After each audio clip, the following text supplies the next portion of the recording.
Hello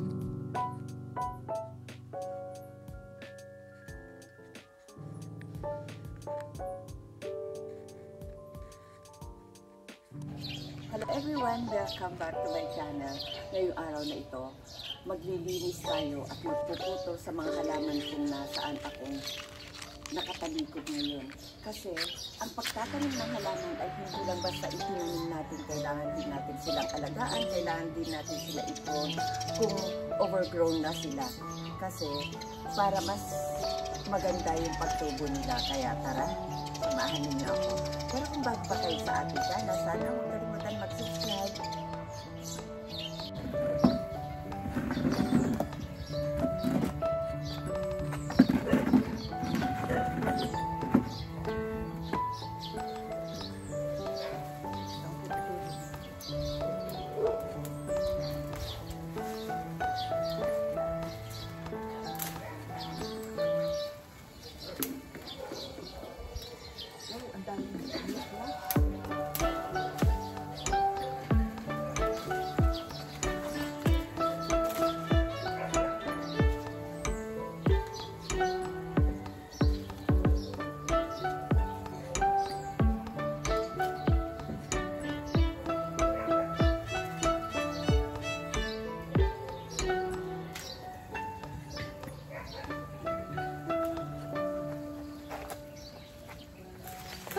Nagbulaklak ang ating magnolia.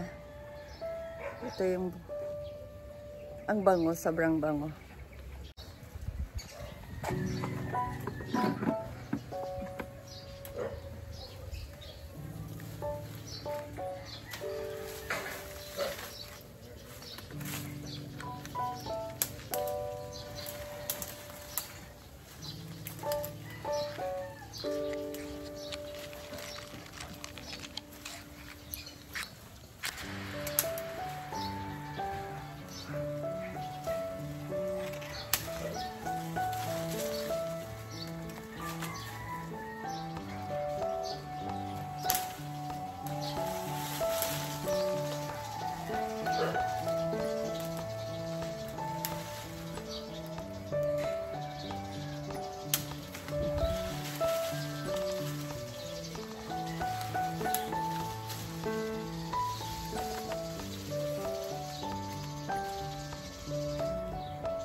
Marami tayong naalis na flowers.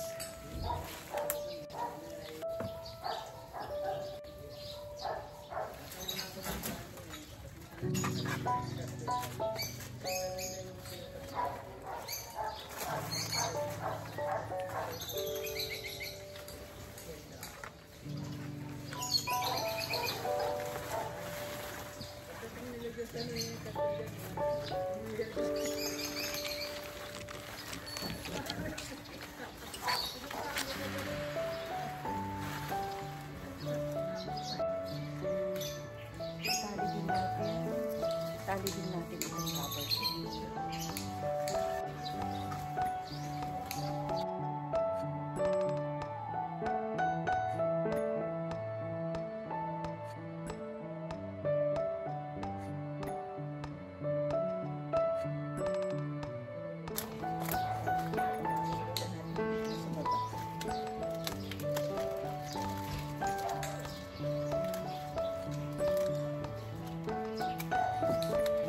Nakita kayong mga tabing-tabing dyan. Nandiyan kasi yung mga dogs namin.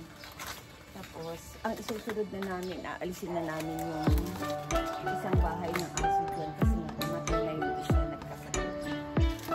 Linisin din natin ito para madali na lang i-replace yung mga halaman pang samantala pag nilinis na yung pinanggalingan ng aso na namatay.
Zizi plant. Malusog siya kahit nasa isang tabi lang. Pasok na natin sa bahay. Kung tignan nyo, ang dami ng roots sa ilalim.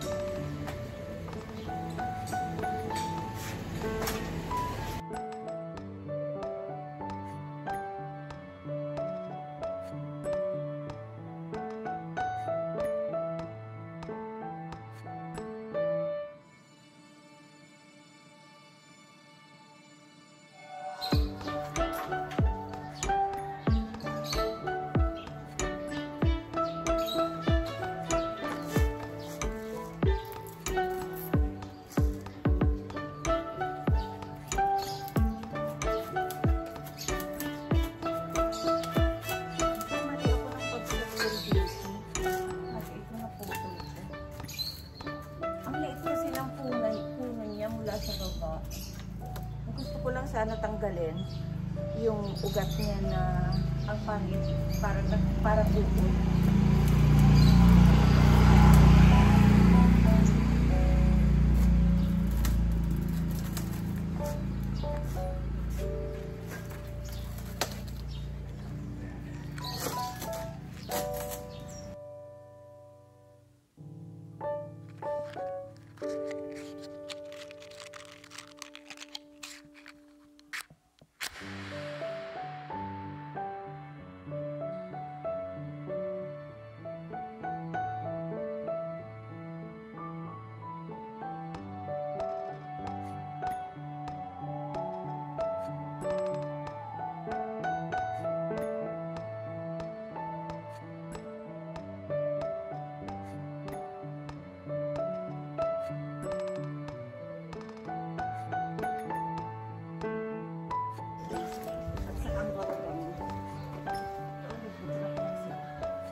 Sobrang bango niyan. Bango-bango.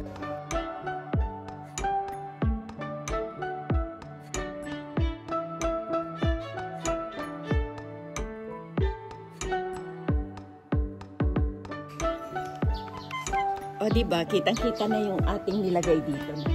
Hanging basket. Kasi nabawa dahon ng ating salum.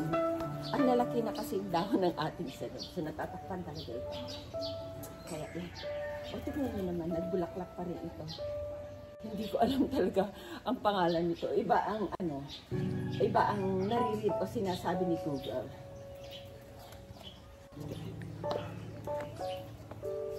So ituloy natin dito sa side na to.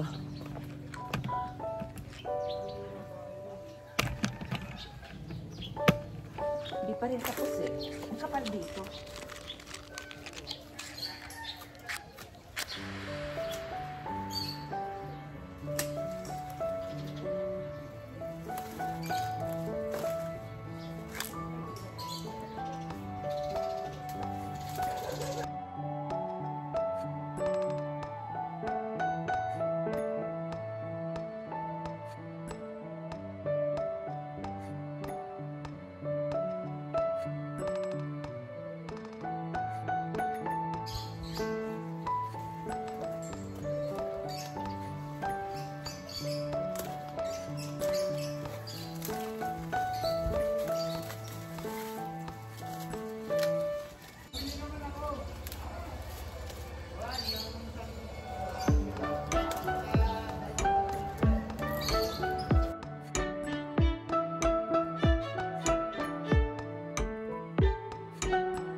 Na tayo sa pagpuno ng ating halaman, kaya abunuan na natin.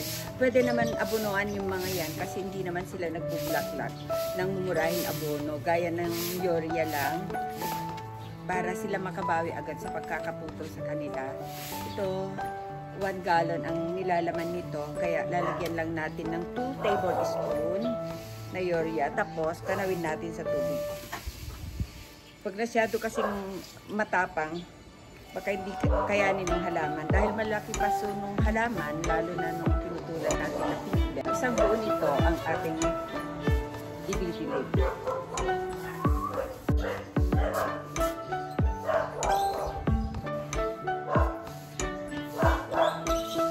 Gamitan lang natin ng stick, okay na. Ayan. Unahin natin dito sa pink bell. Itong pink bell yung ating pinutulan kanina. Yun. Halos pudpud na. Pudpud na nga. Yan. Yan yung pinutulan natin. Kaya busugin natin lagyan natin ng 1 gallon. Yung kanyang puno. Ito. Hindi naman nakikita. Kasi nagkalatsiki tayo dito. Yan. Itong brown na ito.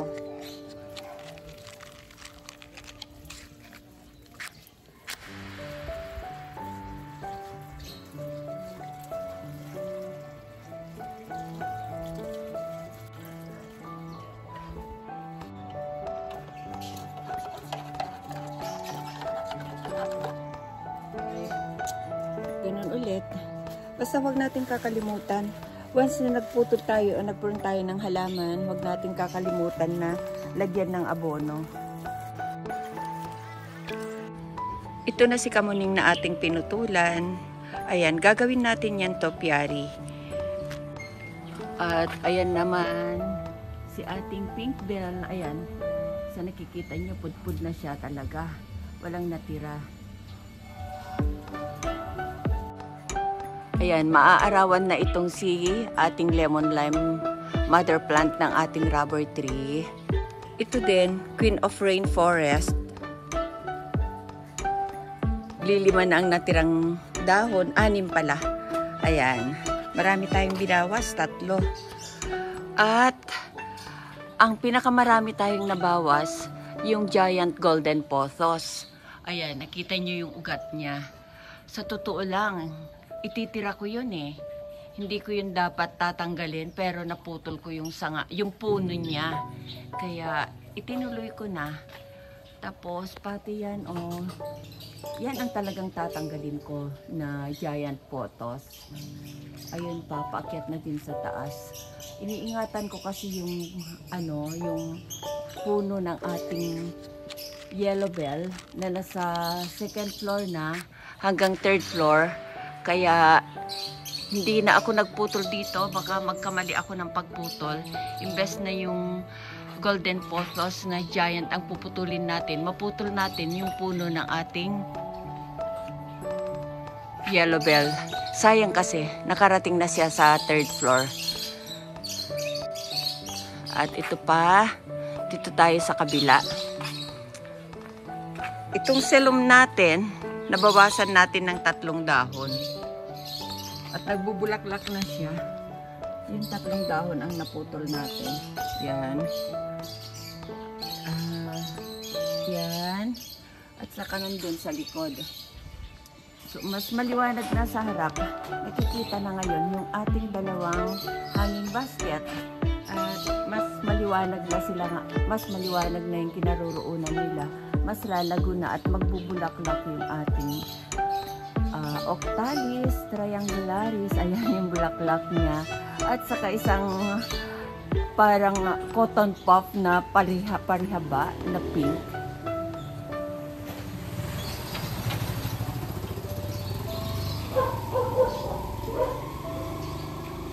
Ayan, si cotton puff na parihaba.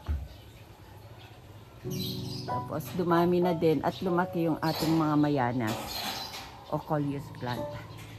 Tapos dito naman nagbawas tayo ng dahon ng ating fern. Dito din sa ating variegated